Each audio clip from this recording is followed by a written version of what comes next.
Well, welcome back, ladies and gentlemen, to another episode of the podcast with me and Oscar. Joined today, we're going to be talking about the fights that happened this weekend, and we have a lot of talk points to go through. So how's it going, Oscar?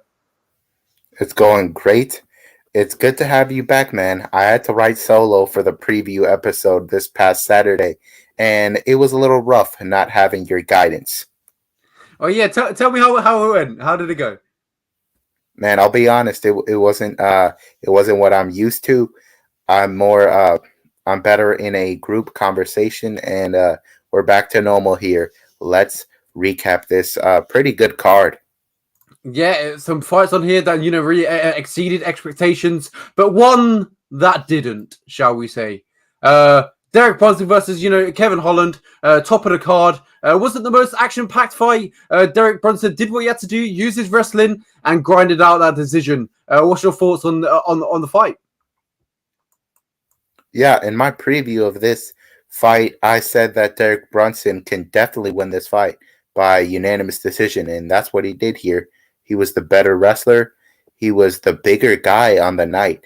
And this kind of reminds me of Adesanya and Blachowicz. We saw like a skinny, lengthy guy just get out-muscled, really. And we once again were reminded that size matters. And Derrick Brunson, as you said, he did what he needed to do.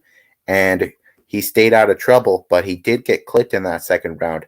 Which rounds did you score for Kevin Holland? Because I think there's an argument that he won 2 rounds, the second and the fifth, because after the advice of the illegal streamer Habib, he did get that takedown in the 5th round, and he's the only man in UFC history to take down Derrick Brunson. So that right there is a win for him. Yeah, as you said there, that's right there for a win for him, and that's exactly what he said. I'm not too sure if you noticed it on video and when he was fighting, he said, "This is a win. This is a win for me." And when he took down Brunson, so that, whatever's happening in the fight, Kevin Holland just can't stop talking. That might be his downfall, though.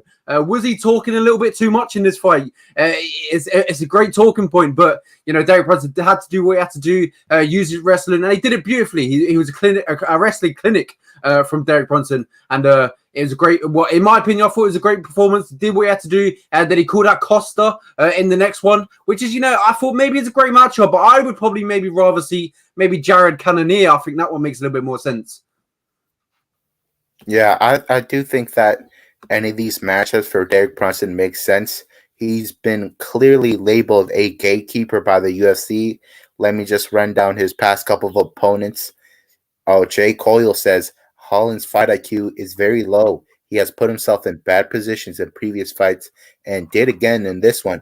In my preview of this card, I told you guys that Kevin Holland got taken down right away in the Jacare fight, and Jacare is not as good of a wrestler as Derrick Brunson. So right there, that was a red flag. And I told Lenny a couple weeks ago that I picked Derrick Brunson because I was going against the grain. I wanted to come in with an underdog pick, but I bought into that Kevin Holland hype.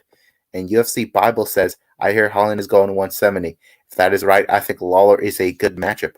I agree with you there, but I kind of want to see Lawler get a win. I would like to see Lawler versus Tim Means. I just think that's 2 scrappers. That would be a fun fight.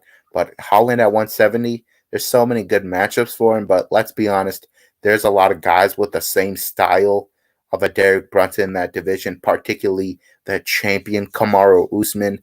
You got to be crazy if you don't think Kamaru Usman does the same thing to Kevin Holland that Derrick Brunson did. So Kevin Holland overall just has to fix a couple issues with his takedown defense. DC has already offered to help out Kevin Holland with his takedown defense at the American Kickboxing Academy in San Jose. And Habib, he said he'll help out Kevin Holland as well. So there we go. Kevin Holland at AKA. That might be a really good transition. And, man, that's great. J. Cole says Dana did give him the nickname Big Mouth for a reason. Honestly, that's just Kevin Holland being Kevin Holland. I don't put too much stock into Kevin Holland just yipping and yapping the entire fight. That's just what Kevin Holland does. And it also shows that he was not – people were angry because he was not showing the level of concern that most fighters would in that position. That's Kevin Holland realized that that's what got him the whole in a main event is because of his big. He called out Derrick Brunson. He's been one of the more entertaining fighters of 2020. With his big mouth, with those good promos. He's a star, in my opinion. This really wasn't nice for me. God damn, these Americans and their Wi-Fi. Of a learning fight for him. So, what do you think? I'm trying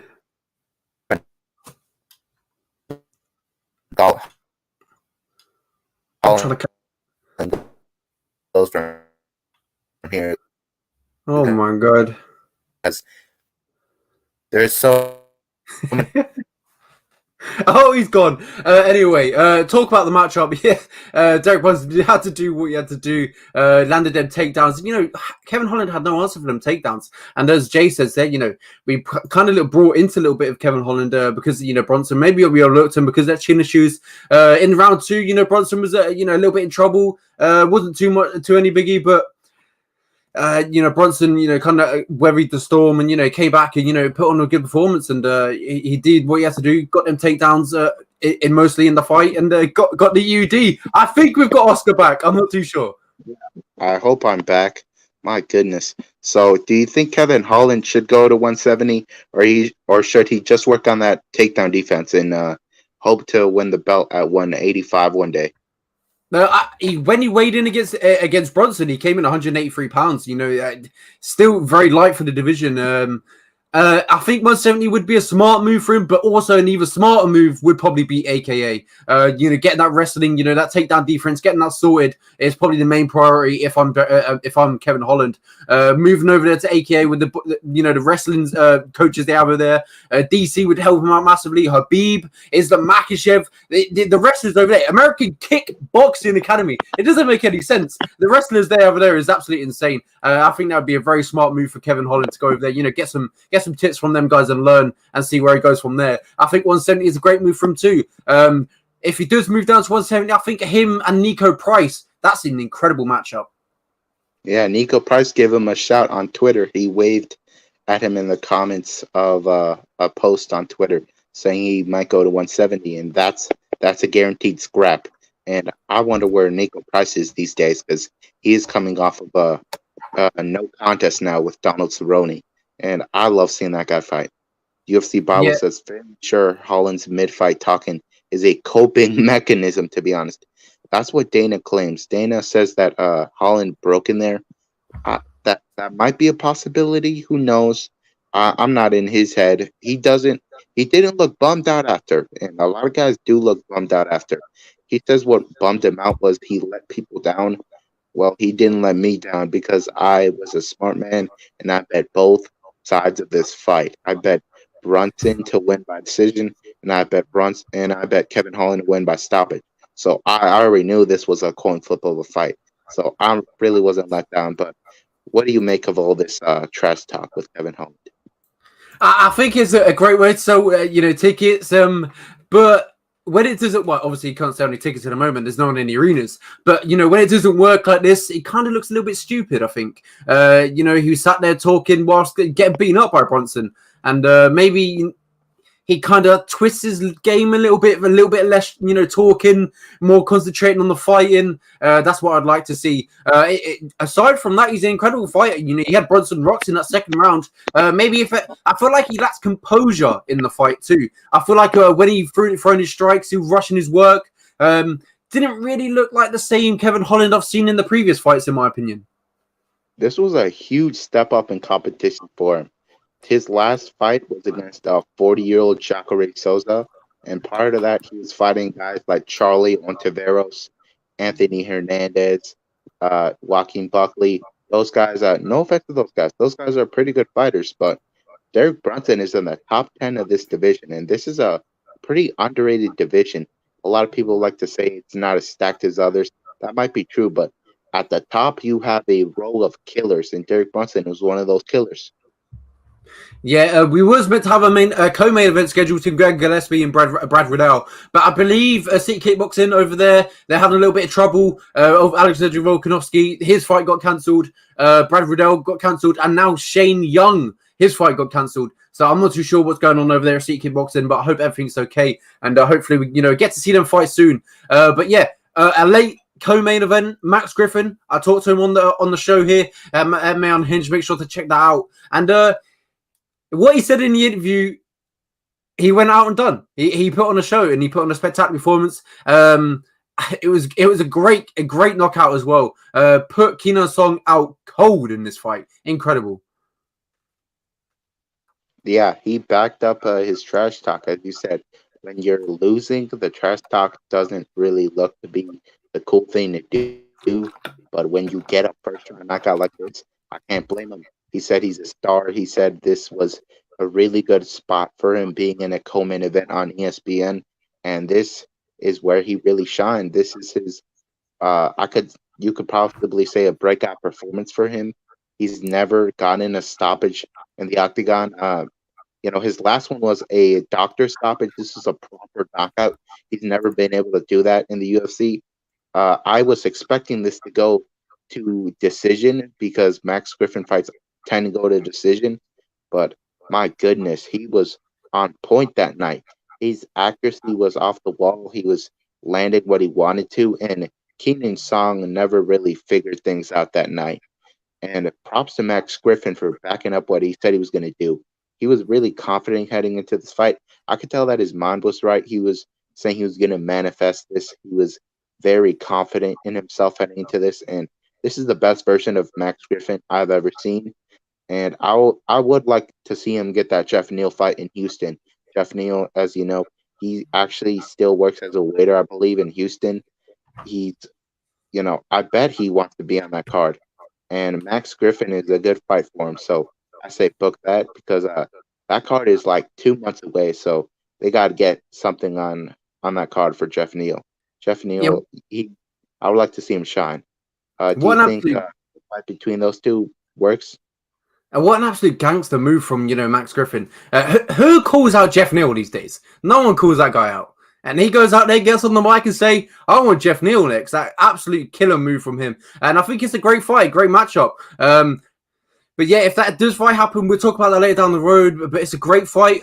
Jeff Neal, after his loss against the Wonder Boy, I wouldn't say, got outpointed in that fight, outmatched. But the Wonder Boy, he's one of the best fighters in the world in welterweight. And, great to see if Jeff Neal comes back. Great to see him bounce back with a win over Max Griffin after, shining his last two fights. Got 2 stoppages in his last 2 fights. It's looking good for him right now. That's the first time in his UFC career that he's ever gone 2 wins back, 2 wins back to back. It's looking good for him right now. He's got to carry on no momentum. Maybe the UFC try and get him in there, quick notice, try and get him in there, get another win under his belt, make it go free, and then maybe we get that Jeff Neal fight. But that Jeff Neal fight is an absolute scrap. I would love to see it. Max Griffin, he's got a lot of good options at welterweight. Welterweight is actually one of the biggest divisions in the UFC. There's so many good fighters that aren't even ranked in that division, and there's a ton of good options. Maybe he fights Kevin Holland. Who knows? Max Griffin versus Kevin Holland. That is an incredible fight. Max Griffin, he's a veteran. He's 35 years of age. He's been around in the UFC for a very long time. He's fought the best of the best as well, as we can see on his record. Thiago Alves, Curtis Minner now in the Bellator, Alex Morono, Alex Oliveira, Cowboy, Alexis Zaleski. Oh, that one's a hard one to pronounce. Colby Covington back in the day. But yeah, he's fought some great killers inside his UFC career already. And it's exciting to see where he goes from here. He's really started to pick up some momentum. And hopefully, he gets a big fight in his next fight. Or if not, maybe another one. And then Jeff Neal, that'd be great. Talking about, weird... Well, we're not really talking about weird fights. But should we say this one was controversial through the Twitter feed. But it wasn't for the right reasons. It wasn't for the bad reasons. It was just, what type of reasons was it, Oscar? Yeah, possibly a little loogie. of spit involved in the last couple seconds in that fight. Montserrat Conejo looked amazing. Cheyenne Bays was actually training with Montserrat's opponent. J. Cole, Shane Young should still fight at this weekend's event, so fingers crossed.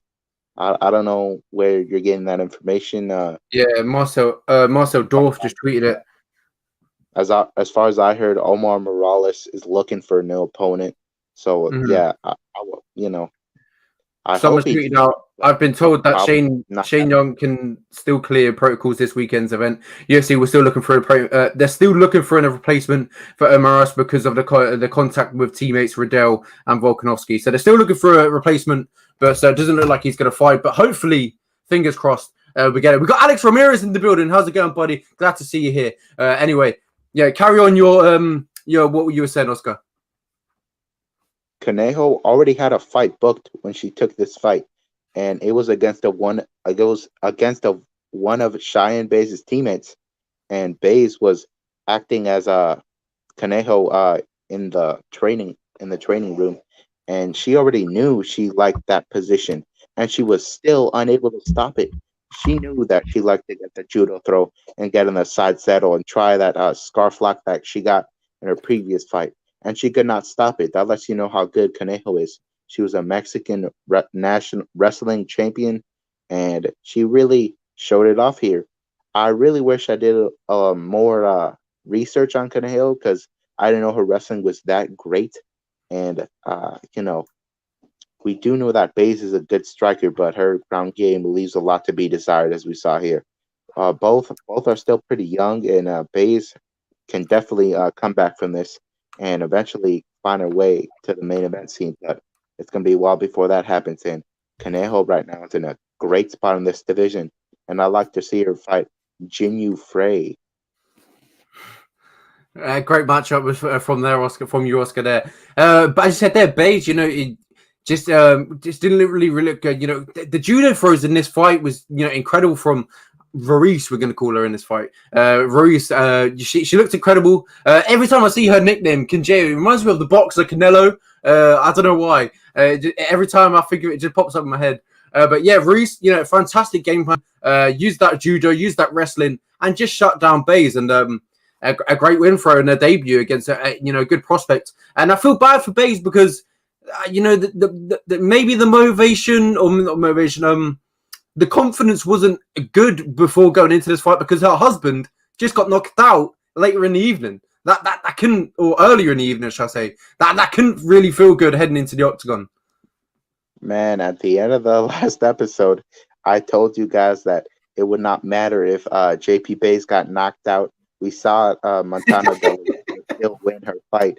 I was telling you guys I already bet on them. I parlayed them together. I had a lot of confidence in those two. My goodness, and it was a rough night for them. I don't know if they'll try this again because this did not go smoothly. The first time husband and wife debuted on the same card and they both lose. Oh yeah, this was the first time they both started out like this. Yeah, it certainly didn't go to plan for these two.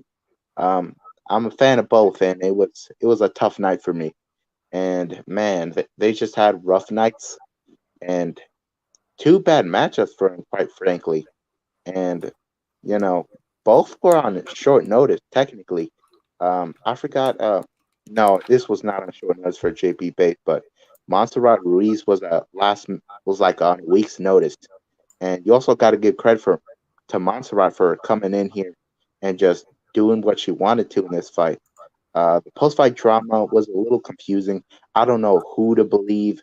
This was almost another Conor Habib where we saw a post-fight fight, but yeah, they got along in the end. They were able to stand next to each other as Montserrat was declared the winner, and this was not a competitive fight, and that was not what I wanted to see from Cheyenne Bays. But she'll be back and she'll be better. Talking about uncompetitive fights, my goodness. Adrian Yanez just put on a beating on Gustavo Lopez, man. What went down? Yeah, Gustavo Lopez. We had him on the show last week. Go watch that interview. He talked a lot of a lot of talk, yeah, a lot of smack. He talked a lot of talk in that interview, and he said he was going to take down Giannis, and he didn't. He didn't even try. Yeah, It he was, baffles. he It was baffles. intimidated by the power. I thought he had the clear edge in the grappling exchanges. He's a brown belt, 10th planet jiu-jitsu. That's something, not a lot of people can say that. Brown belt under 10th planet, that's incredible. That's a really good accolade to have under your belt. And I thought he had a clear advantage on the ground. But Giannis just lit him up on the feet. And that was it. And great performance for Giannis. He continues to shine. Lopez said before this that he hasn't beat anyone. Well, he's beat you now. What more to be said than that? Giannis is looking like a great prospect inside the 135-pound division. And the 135-pound division, the bantamweight division, is growing ever stronger. We have so many killers in that division. It's going bigger and bigger and bigger. Where would you like to see Giannis? Who would you like to see Giannis fight next? My goodness, there's so many options. You can't even go wrong at bantamweight. I was saying a couple weeks ago that lightweight is my favorite division. Bantamweight is my favorite division. Top to bottom, there is only killers, only guys that you really want to see fight. And Adrian Yanez is one of my favorite fighters to watch. He's very explosive. He loves a good scrap. And my goodness, just pick anybody. Honestly, don't care. Pick anybody. Umar Nurmagomedov, Sergey Morozos, anybody. Honestly. Yeah, if Adrian Yanez is in a fight, it's an interesting fight, and he's going to make it exciting for sure. I don't think I've ever seen this guy not in an exciting fight inside the UFC. When he's fighting, he brings the heat, and that's what he did against Lopez. Finished him in the third round, made him go, head down, ass up. But that's what he done. Yeah, that was a tough loss for Gustavo, and I hope he learns from it. He looked pretty short in there, man. Maybe a move to flyweight is possible for him. He did say his weight cut was fairly easy for bantamweight, so flyweight might be an option. Yeah, you said there maybe a move to flyweight. You said that his weight cut is very good, but he was the last one on the scale in the weigh-ins. Yeah, I don't know what's next for Gustavo.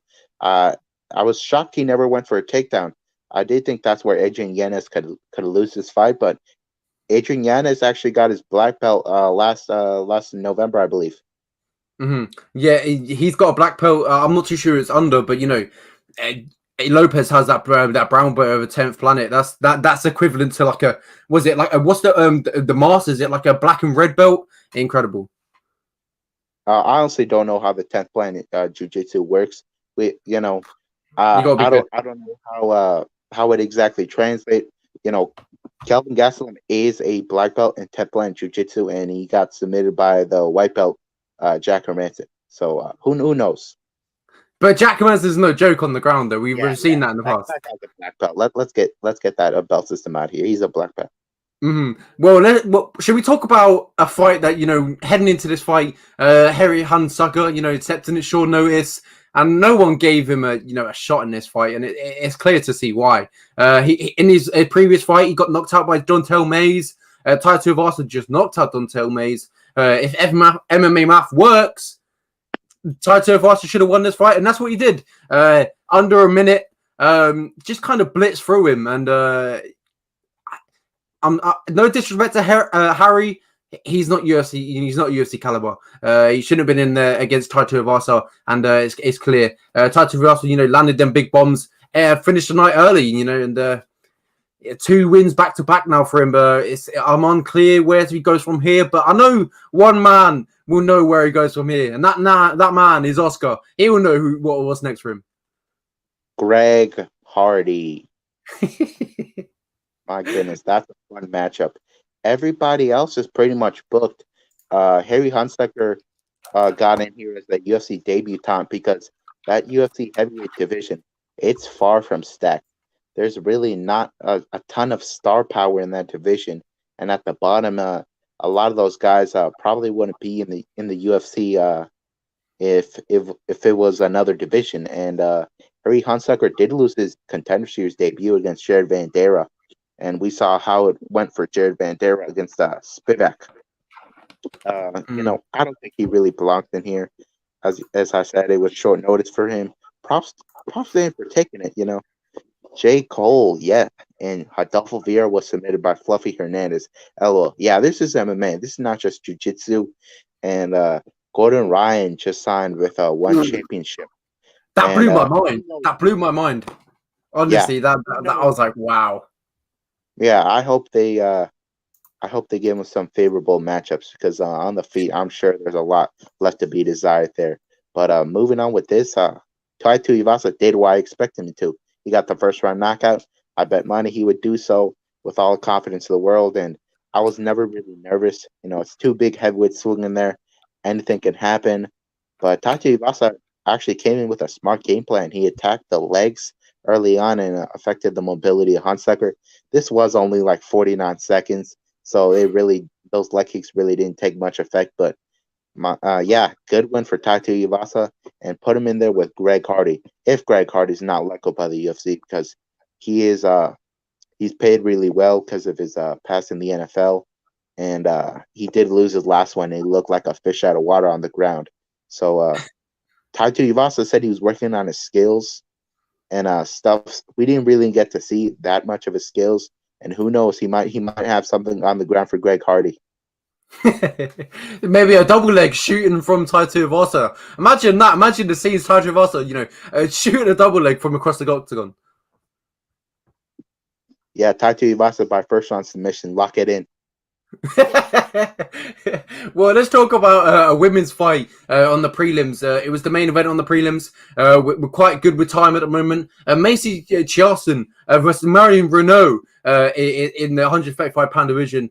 Macy is a real prospect at 135. I think she could do real damage in the division. She's 7-1 in MMA. Her only loss came against Lena Landsberg. That's it. And then she came back against Shani Young and now Marion Renault. Her best win in her career.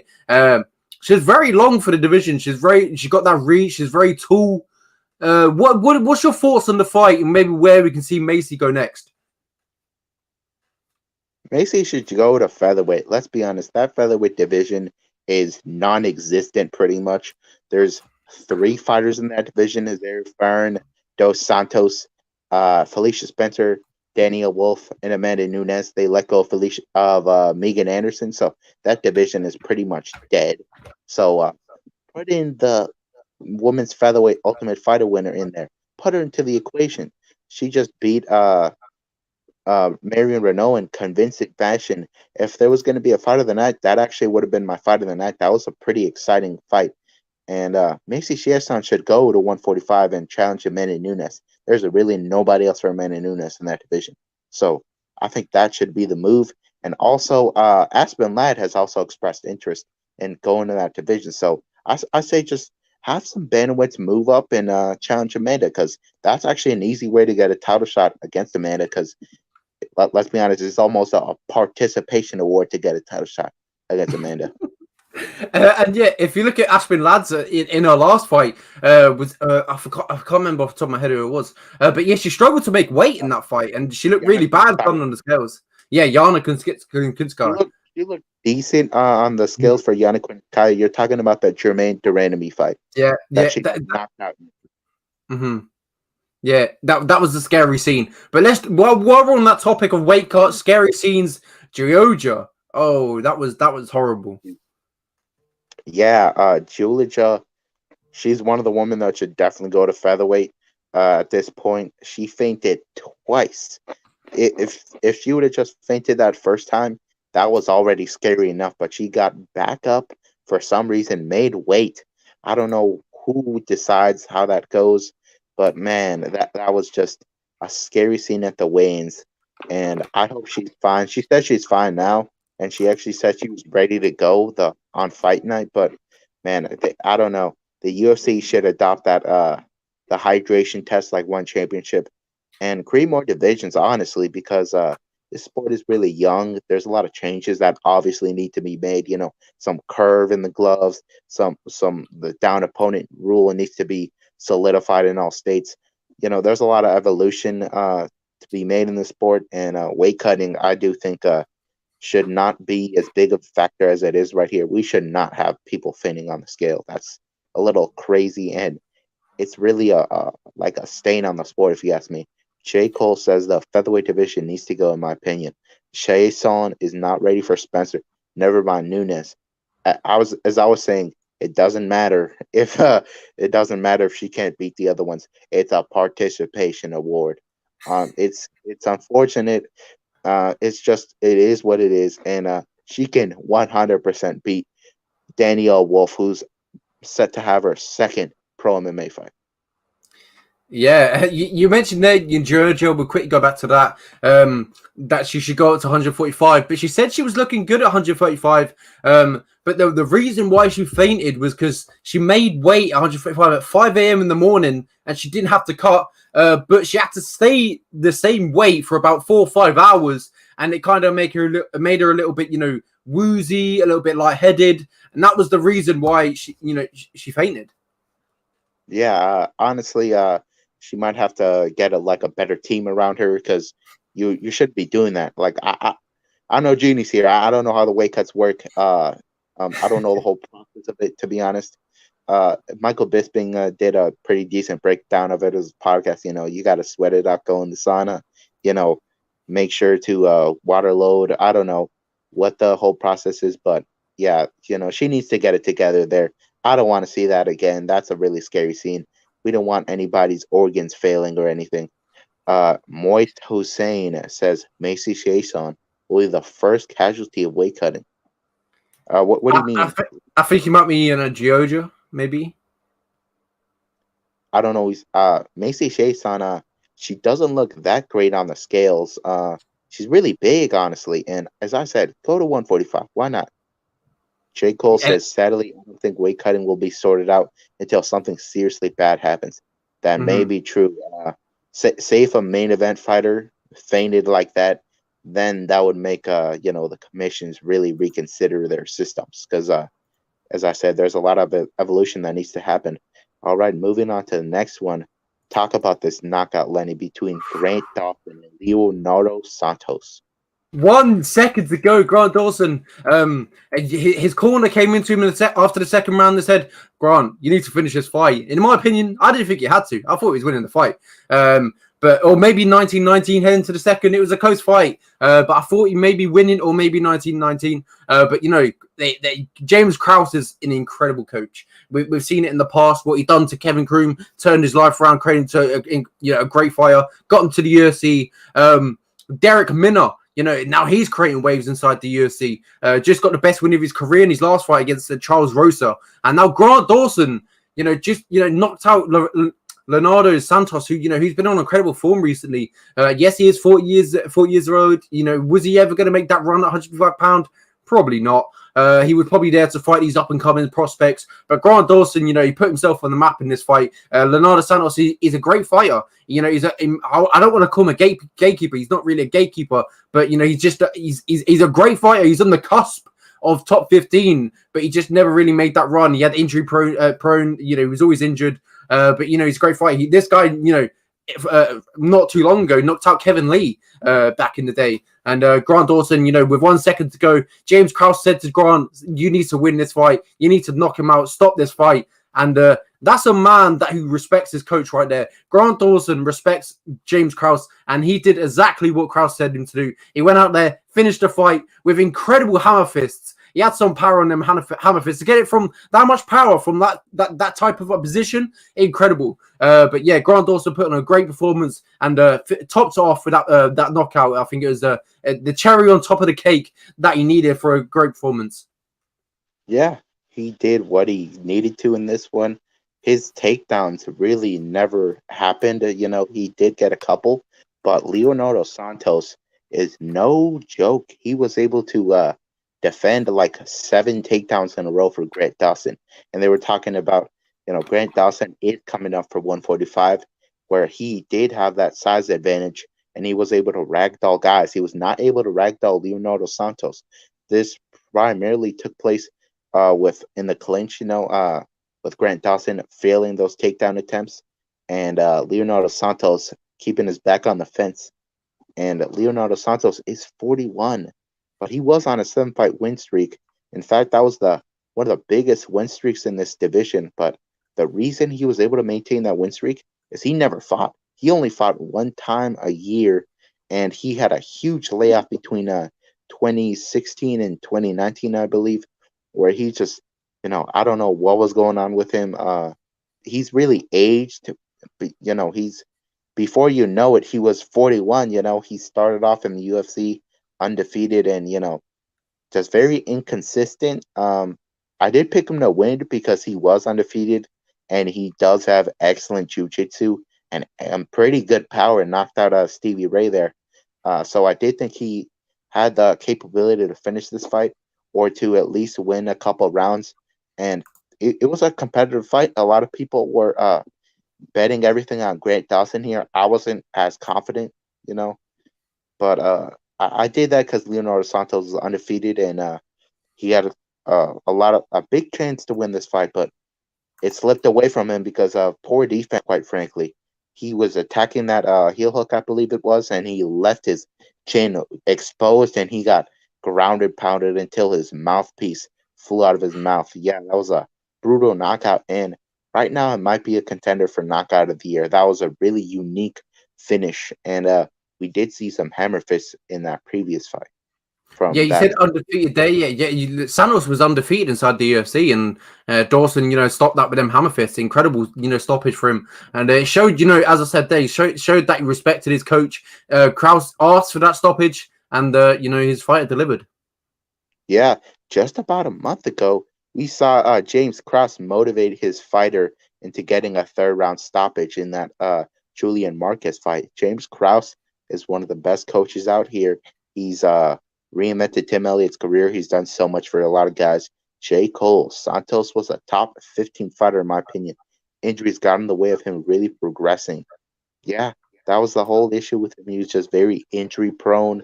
And yeah, it's a shame, really.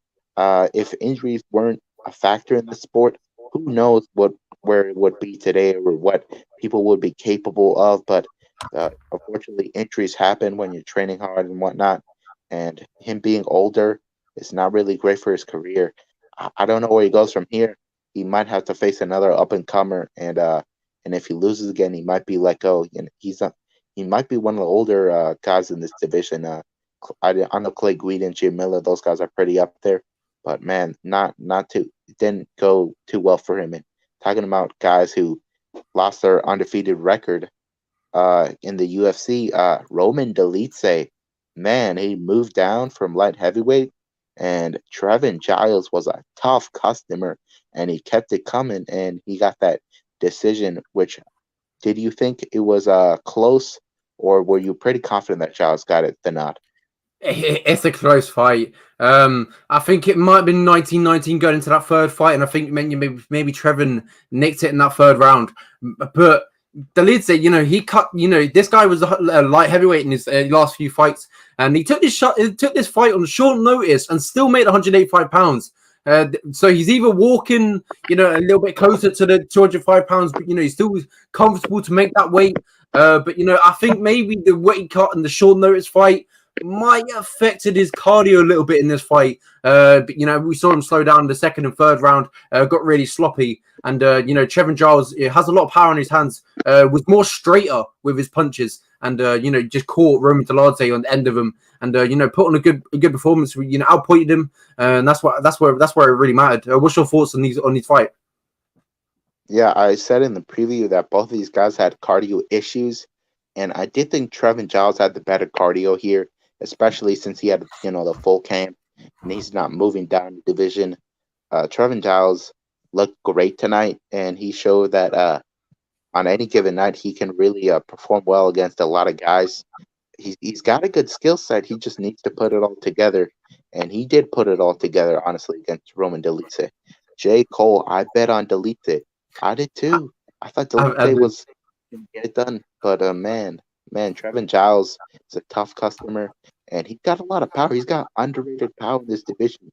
He was able to knock down former light heavyweight in Dolidze, who was undefeated, and he comes out of Georgia. And Georgia, those guys are really tough. Those guys, they're located right next to Russia. And Delite, he did win that first round, if you ask me, with his Mhm. control time and whatnot. But I did think that rounds 2 and 3 went to Charles. Remember, Charles was stuck in that heel hook, and he was landing more shots. I believe Delite only landed 3 shots in that second round, which is why I scored it for Charles. In that third round was not competitive. Charles put it all together. What did you make of that second round? Because a lot of people were split on the scoring.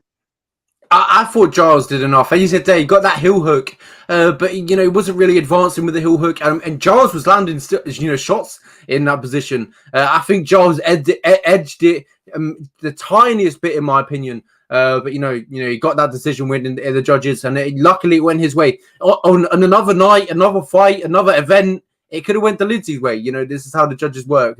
It's very different from one week to another. One week one week a fight could go one way, but next week it could go a totally different way. It's how the MMA judges work. They're so inconsistent. Yeah, he was involved in a controversial decision back in UFC. I forgot what it was when John Jones fought Dominic Reyes. Yeah, 247. That was a controversial card, and UFC is headed right back to Texas for that. Who's in the main event? Yeah, Chandler and Oliveira. My goodness, that fight is bananas. Well, we'll talk about that a little bit later, but man, I hope those judges don't mess things up, especially in the title fight. Imagine if they mess up another title fight. That really gives me some nerves there. But moving on, the biggest favorite of the card, Montel Jackson. He went against the debutante Jesse Strader, and Strader really was never in the fight. And Jackson did not need to land a lot to eventually get that knockout. What do you think of Jackson's performance here, and where does he go from here? Yeah, when Jackson came to the UFC, everyone hyped him up as a big prospect. He's going to do real damage. He's going to be a future contender inside the UFC. He had a few years, and then he had them few losses. He lost against Ricky Simon, lost against Brett Jones, but don't take that away from him. This guy is a straight killer. His boxing is incredible. He has them power. We've seen in his fight here. He has power in his hands. He dash choked Brian Kelleher, which is a very underrated win because Brian Kelleher, he's a veteran. He's fought the best of the best, has some win over some good guys. But Montel Jackson, I feel like he kind of put on a statement here tonight. I feel like not here on the weekend. He said, actually, I'm still here. I'm still about. I can still make waves inside this division, and I feel like he put on a great performance. And you put everyone back, everyone's mind. What should I say? Put his name back in everyone's minds. That he's still here, still about, and he's gonna make some waves in the division. Where would I go next for him? That's a difficult one. I'm not too sure where to match him up with. I'm struggling here. Go on, Oscar. Something tells me that a fight against Hani Yahya would be a lot of fun. Somebody with, let's not forget he submitted Brian Kelleher, which Kelleher is a black belt in his own right. So I don't think Hani Yahya would be able to submit Montel Jackson, but we will never know until they get in there and fight. And that would be like a good win for Montel Jackson, in my opinion. It would really get him a good win against a vet. And that would be a nice test for him, somebody who will really challenge him in the grappling department. Yeah, Montel Jackson is a huge guy, at 135 pounds, 5'10", 75-inch reach advantage at bantamweight. It's incredible. But yeah, he's huge at bantamweight. I'd like to see him maybe get another a sort of same opponent, maybe as Jesse Strader right here. Who would I match him up with? That's an interesting. Maybe Jonathan Martinez, because Jonathan Martinez just lost to Davey Grant. Maybe that's a matchup. Yeah, that or maybe Ray Rodriguez. Ray Rodriguez, he's had a tough time in the UFC. He himself got submitted by Brian Kelleher. Yeah, Ronnie Yahya. The UFC probably wants Ray Rodriguez out. And that's just how the sport works. Somebody has to win, somebody has to lose, and if Ray Rodriguez beats Montel Jackson, the UFC would be happy to keep him. So who knows what will be next for Montel Jackson? And the first fight of the night was awesome. It was a ton of violence and a ton of fouls. Tell me what happened. Incredible knockout from Bruno Silva in a fight that just, as you said there, just produced violence in this fight. The husband of the Buys who fought later on in the evening, he fought in the first fight of the card. I believe she even cornered him. Yeah, she did. Yeah, and JP also got in that corner for her. You know, props to him. I believe he had black eyes and he was still in the corner.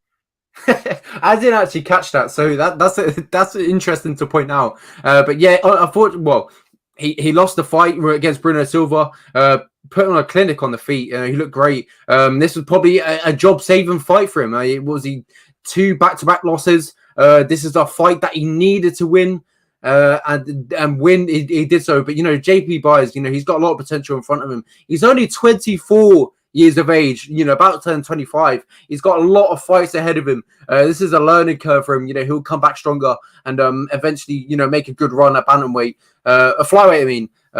These guys are small. But yeah, Bruno Silva, that knockout, incredible, set up well. I can't really remember too much of this knockout. I don't think I catched it a lot. I was quite late to the prelims. Tell the viewers and how it went. Yeah, well, I was watching this on the edge of my seat because if you guys didn't realize by now, only half of my picks were right. 5 out of 10 of my picks were right. So this is a rough night for me in the picks department.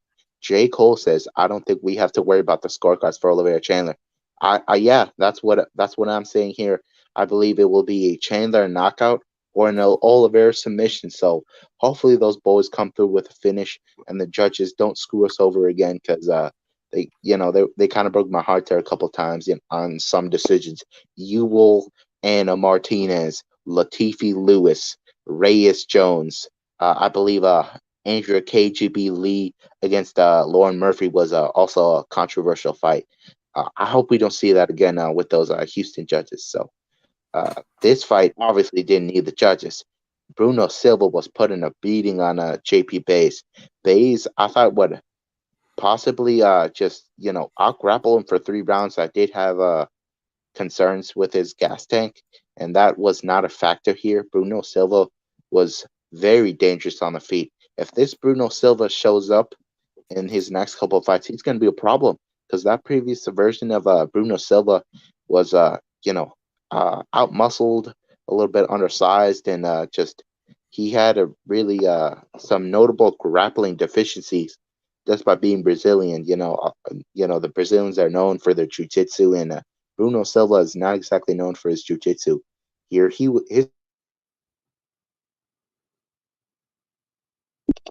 I accidentally muted myself. Well, he even landed a spinning back fist in the beginning of that first round, and Bays actually struggled to get his way to walk to the stool. So he was on point tonight, and he had the great Henry Cejudo in his corner. And Cejudo has always talked big things about Bruno Silva's abilities, and he showcased them here for the first time in the UFC. He's had a rough time in the UFC, and I'd like to see this version of Bruno Silva in the future. And a tough start for JP Bays. Yeah, a tough start, but he's young, 24 years of age, as I said, and he's going to learn from this, and he's going to come back stronger. I'm interested to see where it goes from here, where the UFC matchup next. But look at these matchups that we could have had, the cancelled ones: Tyson versus Dontel Maines, Jamal Hill versus Paul Craig. That was a cracker that we missed out on, but I'm pretty sure that's been rescheduled. We're going to see that.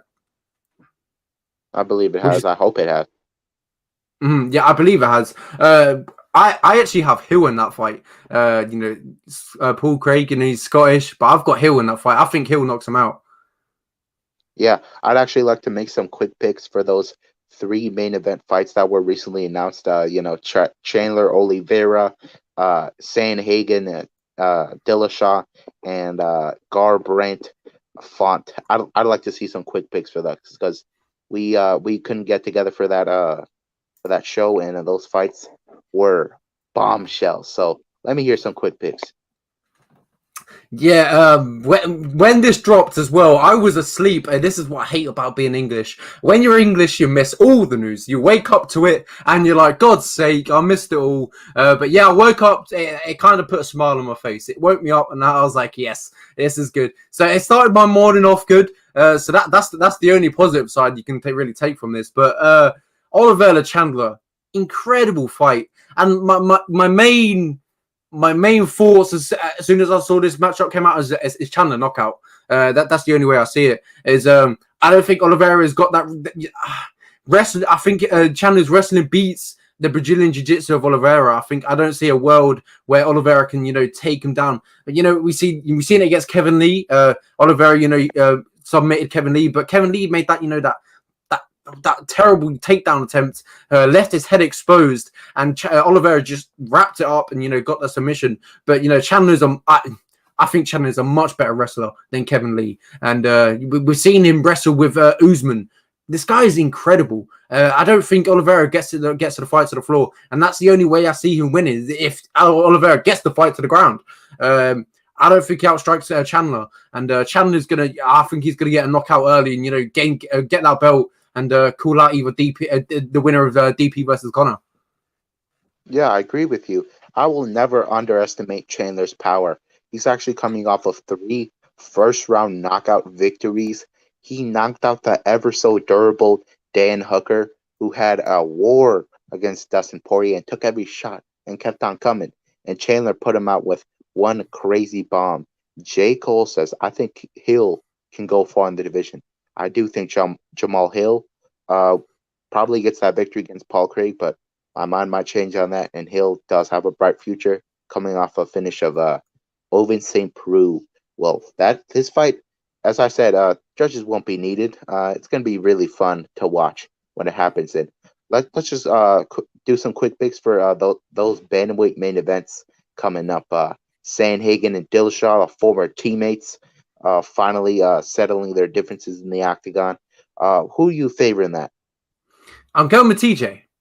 I think TJ comes back and puts on a spectacular performance and schools him. Wow, that's a shocker for me. That may be because I'm a huge TJ fan. I think TJ, he's one of the best fighters that we've had at 135. He's not the best that we've had. We've got Aldo, we've got Cruz, the likes of them. But TJ, he's in recent years. If he didn't get our suspension, I think he rules the division. And that loss against Henry Cejudo, I think they would have rematched at 135, and TJ would have got the best of him. But I have a lot of belief in TJ. The footwork of his is incredible, and I think he uses that footwork in his fight. Maybe in hunts for a takedown. I think I wouldn't really put it past TJ. That's where he come from. That's his roots. His bread and butter is the wrestling. He came from Team Alpha Male. Uriah Faber picked him up from the high school, saw him wrestling. Uriah Faber said, hey, come to my gym. I'll train you. And that's what happened. He brought him up. So his bread and butter is the takedowns and the wrestling. It really wouldn't surprise me if TJ goes back to it. For better or worse, this will not be the same TJ Dillashaw in the octagon. He might have gotten better. He might have gotten worse. Let's not forget he's coming off a suspension for EPO, which gives you an improved gas tank. And he claims he took it to feel himself for the flyweight fight against Cejudo. I honestly can't tell you with confidence that he did not take it before, considering that Cody Garbrandt has directly accused him of using it in the past. Who knows if he was taking it before? They actually didn't test him for it because it's really expensive to test fighters. That was like a random test. Who knows? And that cardio tank of his was one of the greatest tools he had. And if he doesn't have it against Sandhagen, he's going to lose. Nonetheless, EPO or not, I got Sandhagen. Sandhagen is the man. Sandhagen is coming off of 2 spectacular knockouts. He looked better than ever. I actually sent you a clip of TJ Dillashaw saying a couple of years ago that Sandhagen was getting the better of him in the gym. And that version of Sandhagen was pretty good. In my opinion, he was like, all right. He's nowhere near the Sandhagen of today who can find openings for insane knockouts, who has a really good footwork, who has the mindset of a champion, the mindset of a warrior, the mindset of possibly like a conqueror. And this is what he's going to do in the future. I believe Sanhagen conquers this division. He's going to take them out one by one, and he's going to be considered the great. Wow, Sanhagen has a bright future. Don't get me wrong, but it's an interesting matchup. A really hard one, in my opinion, to bet on because TJ Dillashaw could come in and put a spectacular performance on, or Sanhagen, go in there deliver one of the best performances we've ever seen. Do I see TJ getting knocked out from Sanhagen? That's a hard one. I'm not too sure. I think this is probably going to be a decision. Yeah, I actually think this will be a split decision. This is going to be really competitive. It doesn't matter who wins. This is going to be a competitive fight, and this might be a controversial decision like Cruz and Dillashaw was. The next one, Font and Garbrandt. My goodness, this is going to be a fun fight as long as it lasts. But I'll be short and sweet with this. Garbrandt, 4th round KO. Yeah, in his last fight, Rob Font, he came up against Marlon Moraes, and I didn't give him hope in that fight. I really didn't. Yeah. I didn't give him any hope in that fight. I thought Marlon Moraes was going to win.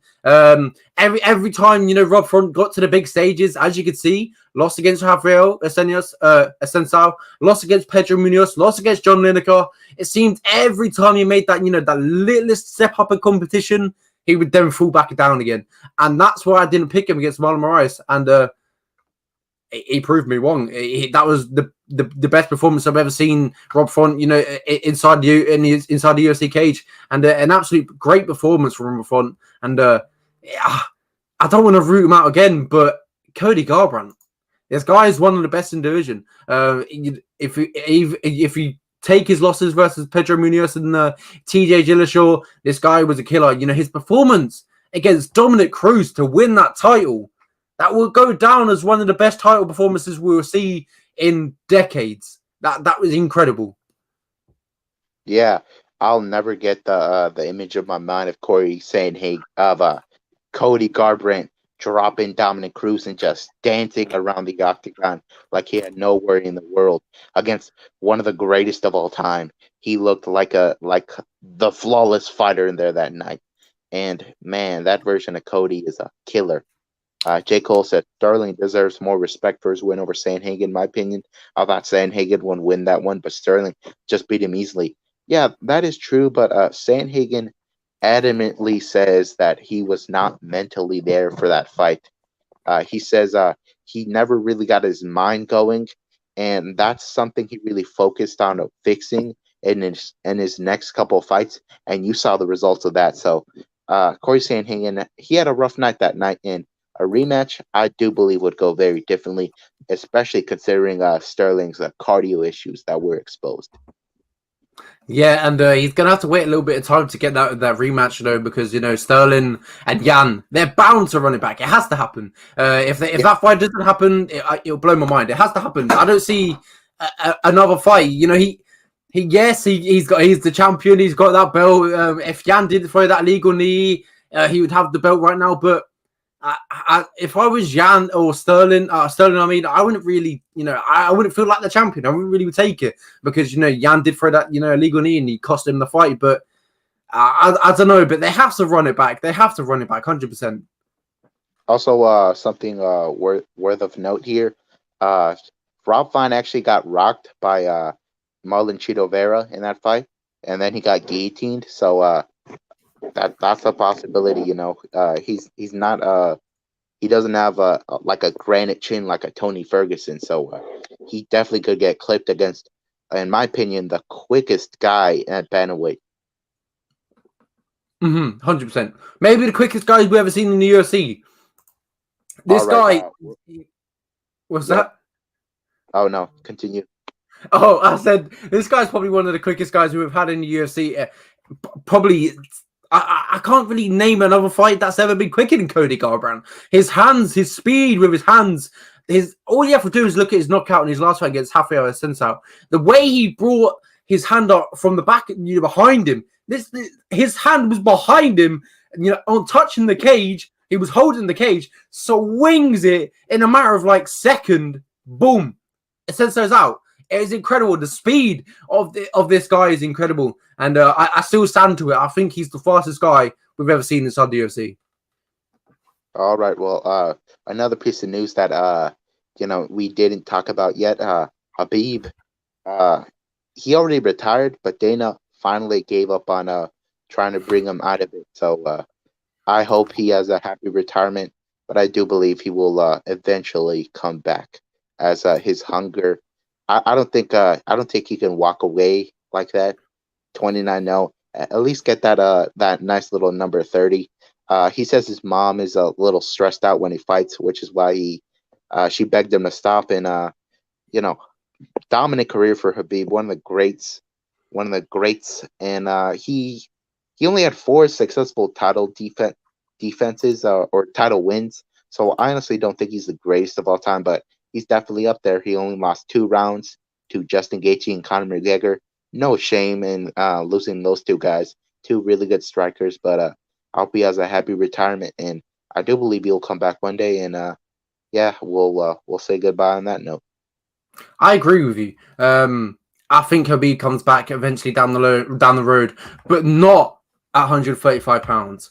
I think we see Usman defend the belt a few times against the contenders, and then we won't really hear much about Khabib, and then Usman versus Khabib, just out there, out of nowhere. Yeah, Khabib always struggled to make that weight cut to 155, and he walks around at I believe he walks around at like 180 something. Yeah. Who knows, 90 something. He's a fairly big guy. He has competitive grappling matches with Luke Rockhold in DC, for goodness sake.